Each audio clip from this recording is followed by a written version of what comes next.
Comic book movies always make changes to the source material. Some changes are small and some are big, like who is that character supposed to be kind of big. In the DC Comics universe, here's how these movie characters were originally supposed to look.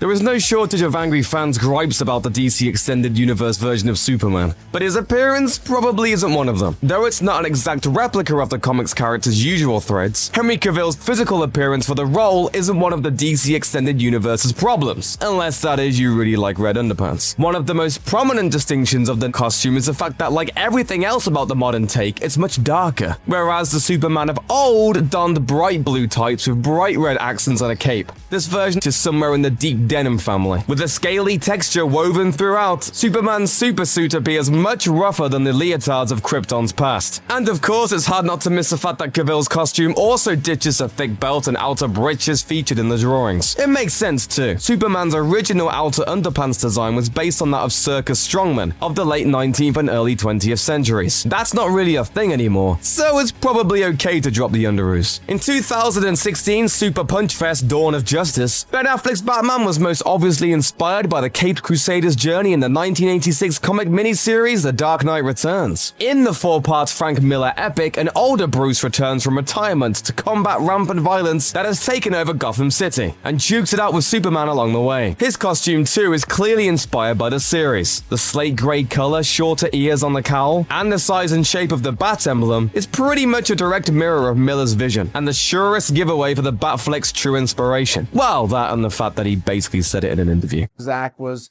heavily influenced by that. I think everyone's heavily influenced by that. That's the seminal work, right? So I don't think there's any of these that have been made that haven't drawn from that book. Linda Carter's version of Wonder Woman from the 70s TV show established a very literal rendition of the iconic DC character. But when Gal Gadot reintroduced Wonder Woman in Batman vs. Superman Dawn of Justice, she did it in an updated outfit. Instead of the red, yellow, and blue primary color scheme she typically wears in the comics, she dons metallic body armor that fits in nicely beside the new, grittier versions of Batman and Superman. Based on that and what she's worn in footage from 2017's Wonder Woman feature, it seems that the Amazing Amazon's classic outfit has been translated nearly perfectly to the big screen. While other superheroes have a long history of on-screen adaptations, Aquaman has only appeared on television a handful of times, and all of them favored his usual orange and green style. Instead, actor Jason Momoa seems to borrow more from Aquaman's later, more grizzled look, wearing a costume that highlights his incredible brawn. It's basically Poseidon meets Khal Drogo, and that's awesome. Still, this version of Aquaman will always be closest to our hearts.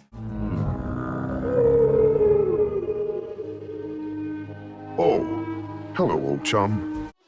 Green Arrow's costume on television has gone through some tweaks, but none have quite lined up with the Emerald Archer's longtime look from the comics. While the original is a not-so-subtle tribute to Robin Hood, Stephen Amell looks far darker and more leathery in the new suit. Additionally, for Arrow's first season, Ollie didn't even bother wearing anything to cover his face, opting instead for black grease paint. Eventually, he wised up and went with a mask, while keeping the practical and modernized hood to go with the show's urban setting. What happens when you have a TV show about a superhero but you want to include the same character in your movies without impacting either one? You end up with Grant Gustin and Ezra Miller both playing a dude named Barry Allen, the Flash, the fastest man alive. Well, the fastest fictional man alive at least. The costume from the CW's TV series is mostly faithful to the comic book original, but it's a deeper shade of red and has some unique style choices. There's a lightning bolt seams and the headpiece that reflects his new 52 comic counterparts, the fact that his boots are red instead of the signature yellow, and the lightning trimmings from his waist and forearms have been reduced and removed respectively. I'm the Flash. The who now? Ezra Miller's movie Flash is even more distinct, looking almost like he's wearing armor. The inspiration for Miller's movie Flash, it seems, is the character's look in the Injustice video game series. In fact, Gustin has declared himself a fan of the new Flash aesthetic, calling it sick, and adding that he's glad it's really different and takes a different approach than the TV show's street vintage feel. Kid Flash's costume got a few alterations in the Flash TV series too. The costume worn by TV's Wally West has a mustardy hue rather than a primary yellow, and sewn in gloves, as opposed to the separate pieces in the comics. Meanwhile, his belt is thicker and distinct, with a deeper shade of red.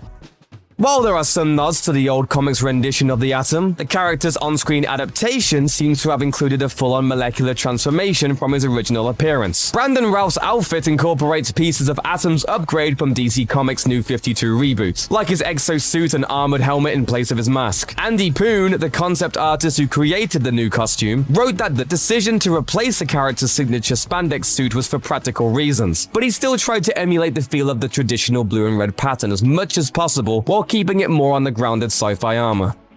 The Manhunter from Mars, ultimately known as John Jones, has been through a lot of changes over his many eras of fictional existence, and his live-action adaptation in TV Supergirl adds to the character's evolutionary history. On the show, David Harewood's makeup-enhanced look for Martian Manhunter draws from bits and pieces of his comic past. The shape of his head mirrors the New 52 style, where his cross-shaped red chest design seems like more of a nod to the style he's rocked for years. Meanwhile, the shape of his eyes and the spherical orbs on his costume are callbacks to the Martian's 2006 standalone miniseries, while the costume itself seems like a militarized version of what the character was drawn with in the cartoon Justice League Doom. Even so, the Martian's TV version stands on its own. If you're a superhero, chances are good you've gone through a few significant costume changes here and there, and that's more true for Supergirl than most. So when Warner Brothers decided to bring the Girl of Steel to the small screen, they had plenty of outfits to choose from, which showrunners poked fun at during the show's pilot episode. I'm not flying around saving people in this thing. I wouldn't even wear it to the beach. Where's my cape? Capes are lame. Fortunately, good sense prevailed and Melissa Benoist's Supergirl wears what's probably the character's best version of the outfit. Even with the textured fabric that's become a staple of live-action superheroics, the Supergirl costume has all the most important elements, from the bold blue top to the bright red boots, skirt, and cape. It's indisputable. Supergirl's definitely the best-dressed hero on television. Nice to meet you, by the way. Nice to meet you, too. I really like your outfit. I like your glasses. Thanks. Wish we could say the same for the Red Tornado. Yikes. From tracksuits that have seen better days to slick vinyl catsuits, we're here to investigate what DC's bad guys actually look like in the comics they still call home, and just how different that is from what makes it onto the silver screen. The Joker has a pretty packed wardrobe. Batman t-shirts? He's sporting them in Sean Murphy's miniseries Batman White Knight. Sleeveless doctor's coat? Joker donned one in Batman R.I.P. Still, over the decades, a central look emerges. Classic suits and tuxedos in green, orange, purple, and red. He first appeared in a large bow tie, purple gloves, and well-pomaded hair. Though artists often add a couple of unhinged details to his look, most often mussed hair or outsized teeth, the Joker tends to keep himself as well turned out as a Downton Abbey character. Modern movie audiences have three very different Jokers to consider. Heath Ledger's clown is a mangy monstrosity whose makeup visually flakes off throughout the movie. Joaquin Phoenix's take on the character looks to famous mid-century television clowns like Bozo and Howdy Doody's Clarabelle for inspiration. Jared Leto's demonic wild child swaps formal wear for face tattoos and lurid purple coats over a bare chest. Each of these interpretations tells the audience something different. Leto's Joker is more of a mafioso than a mastermind. Phoenix's Joker is a 1970s everyman gone off the deep end, and Ledger's Joker is a nightmarish vision of urban decay. But not one of them is as sharply dressed as the madman of the monthlies. Some of those movie guys are just a mess. Do I really look like a guy with a plan? Doomsday's appeal is pretty much summed up by his name. He is the reckoning at the end of Superman's adventures. Appropriately, he is best known as the villain of The Death of Superman. The result of alien scientist Krypton's genetic engineering, Doomsday is a gray Goliath whose skeleton spikes through his skin. Doomsday's incarnation in Batman vs. Superman: Dawn of Justice was a very different creature indeed. The product of Lex Luthor's meddling with General Zod's corpse, this Doomsday was as large and gray as his comic counterpart, but not quite as hard-edged. Though spikes of bone emerged mid-battle from his skin, he starts out as a deformed gray brute. Moreover, this Doomsday developed the ability to shoot blasts of energy out of his hands after absorbing the energy from a nuclear strike.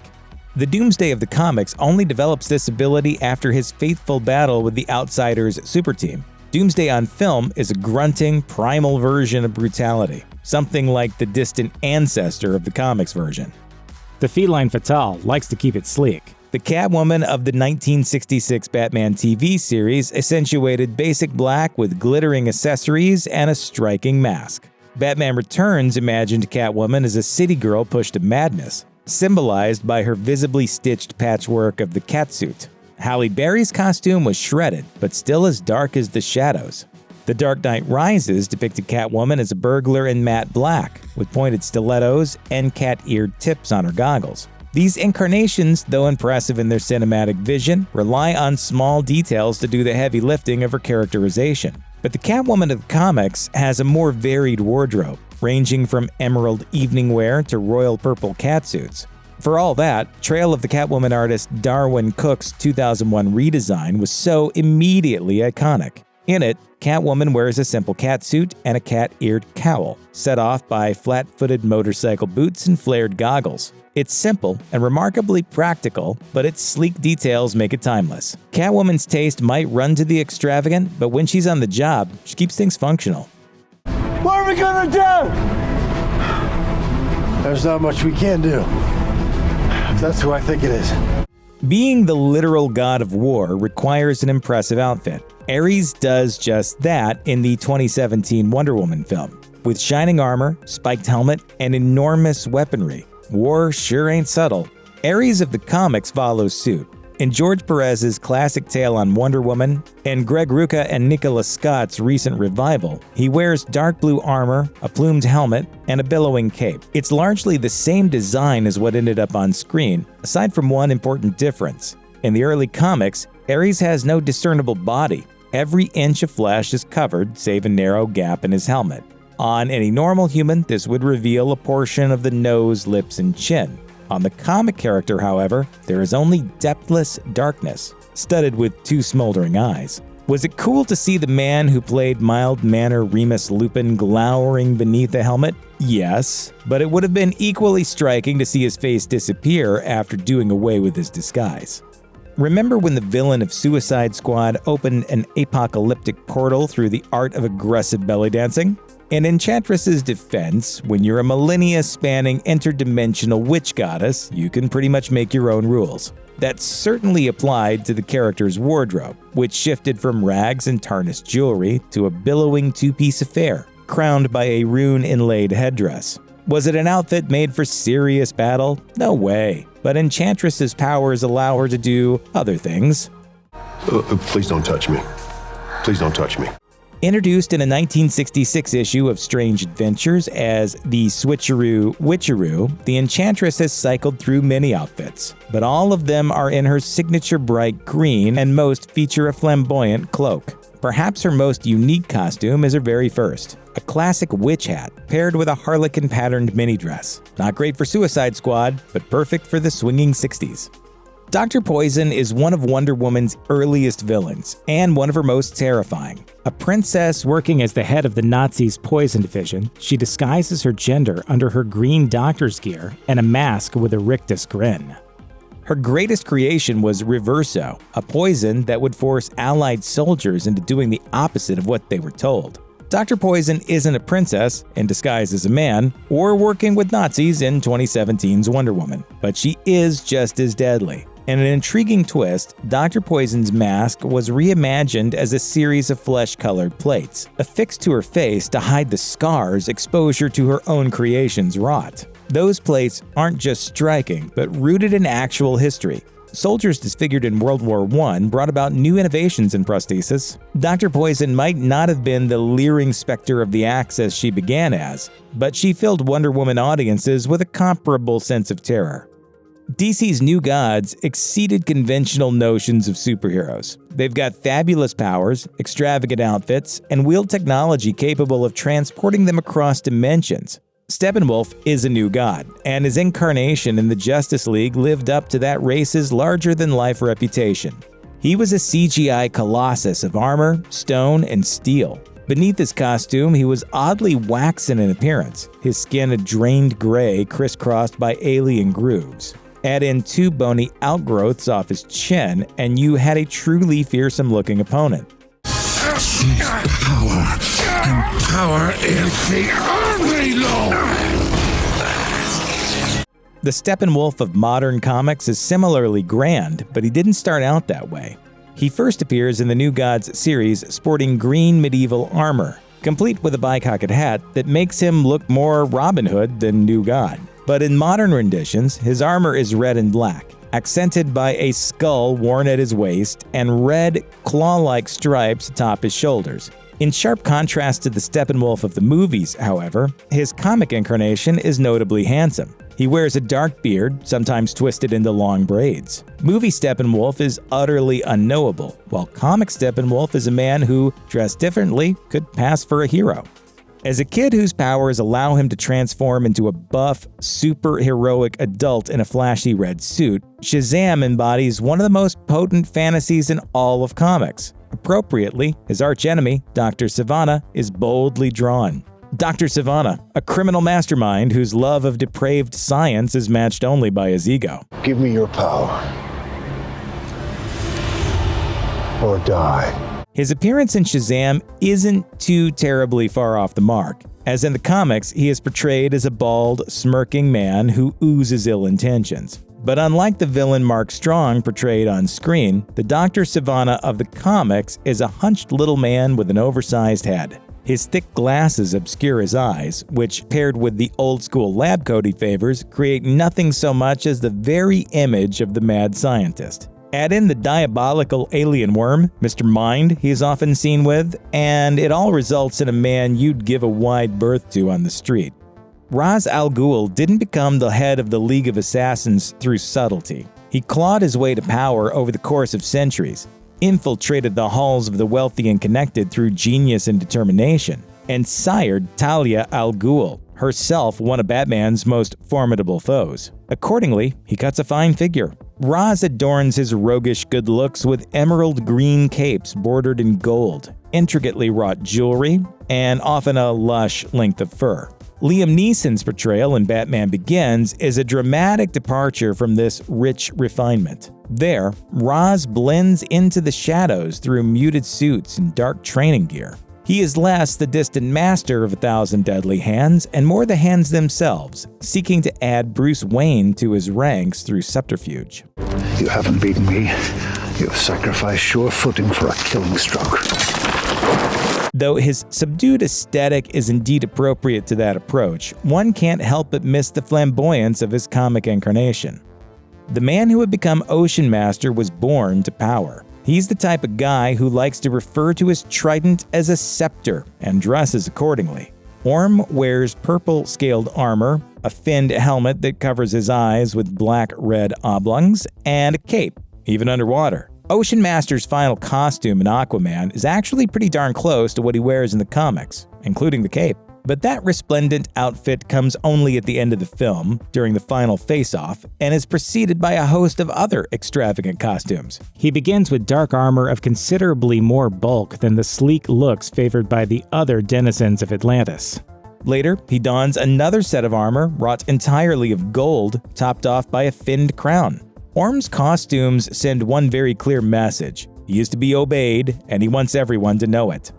Supervillain gimmicks range wildly in fearsomeness. Sometimes you get the Joker, essentially the embodiment of chaos, and sometimes, well, you get a guy like Captain Boomerang. No one is exactly surprised to see a guy named Captain Boomerang in a well-worn tracksuit and pop-collar trench coat and Suicide Squad, missing a few teeth and sporting some facial scars. He's a guy who revels in being weird and even a little off-putting. The kind of oddball who fits in right alongside Killer Croc and Harley Quinn. Captain Boomerang is just as weird in the comics, but with a good deal more panache. Rather than a ratty tracksuit, he began as a man in a boomerang-patterned tunic, ascot, and jaunty blue garrison cap. Though recent incarnations have favored a more toned-down look, his looks remain well-cut and elegant, and often still incorporate boomerang patterns and an ascot. He might be strange, but he's gonna look good doing it, even when he's bothering his teammates with his boorishness and hijinks. One can only imagine the horror Captain Boomerang of the comics would feel upon glimpsing his motley film self, to say nothing of the latter's preoccupation with unicorns. The Penguin features prominently in Matt Reeves' The Batman, but did you know that this famous comics character has seen many different versions portrayed over the years? Stay tuned to get a look at how the Penguin from The Batman should really look. Batman has been adapted for the big screen by numerous filmmakers, all of whom have interpreted the character and his stories in unique ways. Tim Burton embraced the pulpier element of Gotham's Caped Crusader while adding his trademark gothic horror stylings to the proceedings in 1989's Batman and its sequel, Batman Returns. Joel Schumacher, meanwhile, leaned into the campier side of The Dark Knight when he was tasked with helming Batman Forever and Batman and Robin. Elsewhere, Christopher Nolan opted for a more grounded and realistic approach to crime fighting in the Dark Knight trilogy. The latest iteration of the world's greatest detective on screen comes from filmmaker Matt Reeves, best known for his work on Cloverfield and the most recent Planet of the Apes trilogy. The Batman is a neo-noir thriller with horror elements, boasting a story that focuses on a psychologically damaged Bruce Wayne and his alter ego, Batman, as he proclaims himself to be vengeance incarnate. I'm vengeance. Naturally, the Batman also takes some creative liberties with the source material and presents familiar characters in fresh and interesting ways. The film's depiction of the Penguin, for instance, is a huge departure from any other incarnations of the villain on the screen. But how is the character supposed to look? The Penguin, otherwise known as Oswald Cobblepot, has been one of the most popular villains in the Batman canon for decades. Known for his umbrellas, cigars, extravagant tuxedo, and trademark waddle, the crime kingpin has a recognizable look that just screams villainy. Over the years, he has been portrayed by the likes of Burgess Meredith, Danny DeVito, and Robin Lord Taylor, all of whom established a firm image of the character in the pop culture imagination. However, Colin Farrell's Penguin in The Batman isn't the same menace who's graced previous movies and TV shows. For a start, the cigar, top hat, and tuxedo are all gone in exchange for everyday gangster clothing. He does carry an umbrella at times, but it doesn't possess the ability to fire bullets. Farrell, who lobbied for a cigar, discussed the changes in a December 2021 interview with Empire. The actor acknowledged the key alterations made to the character, but he also wants fans to know that it's still early in Cobblepot's quest to become the familiar foe. He revealed, "Oz is not yet fully inhabiting the mythology of the Penguin and doesn't take too kindly to the Penguin moniker. Most characters differ from their older counterparts in some way. The Batman gives us a menacing serial killer version of the Riddler, who wouldn't seem out of place in a movie like Seven. Then there's the Joker, who despite being hidden behind a cell door during his brief cameo in the movie, doesn't appear to resemble any previous version of the character."